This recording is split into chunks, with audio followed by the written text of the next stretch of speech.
Hello,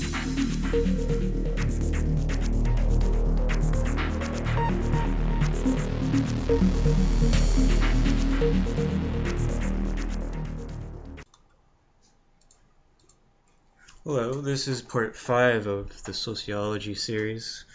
This will be on socialization. So what is socialization? It's the lifelong process of learning. Socialization is vital to the functioning of an individual, for society is continually changing, requiring constant adaptation. An example of this is an individual who grew up in the 1970s would function poorly if they did not adopt by learning about and using modern technology. There are several things learned from socialization. You learn the norms, you internalize values and morals, and you learn new social roles.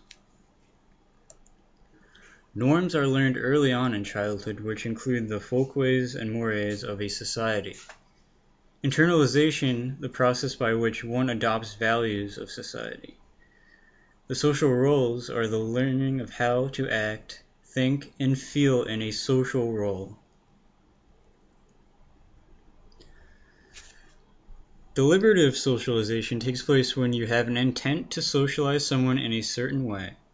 This is commonly seen when a parent lectures a child on the virtue of honesty and how not to lie. However, there is also unconscious socialization, which is when socialization takes place, but the intent is not necessarily there. Keeping with the previous example, after the parent lectures on honesty, the parent is observed lying the next day. So to the child, the parent's lecture on don't lie plus the observation of lying equals lying is okay. So your actions do actually speak louder than words.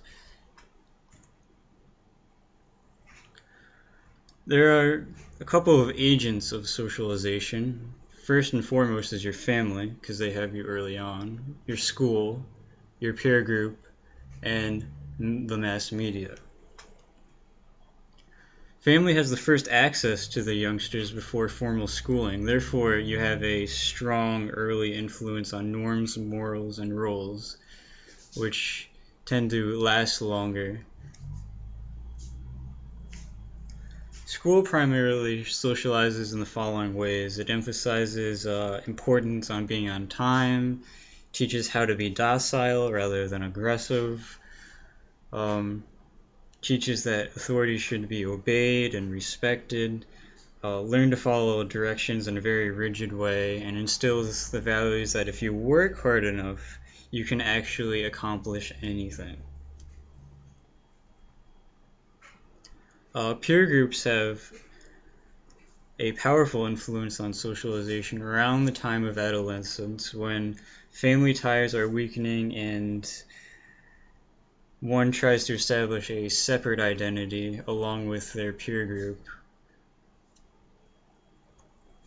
Mass media consists of print, radio, internet, television, etc.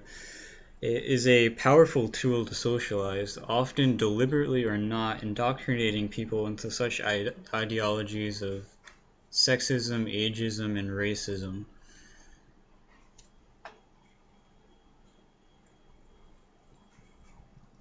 Now there's anticipatory socialization, and this occurs when you anticipate future roles, so you learn the behaviors and attitudes associated with that role in advance. There is also reverse socialization, when the young teach the old. For example, a child teaching a grandparent to use a computer. There's also re-socialization, which is profound and relatively rapid change in adults' attitudes, thoughts, and behaviors. It's often involved being in a total institution where there is a complete control over the input received by an individual. A positive example of this is being in an inpatient drug rehab program.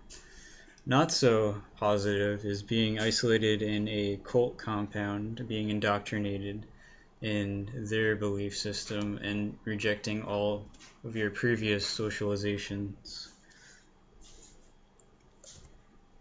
So if you found this video helpful, I would appreciate it if you leave a comment for further videos or a critique, or and subscribe if you want to see more. See ya.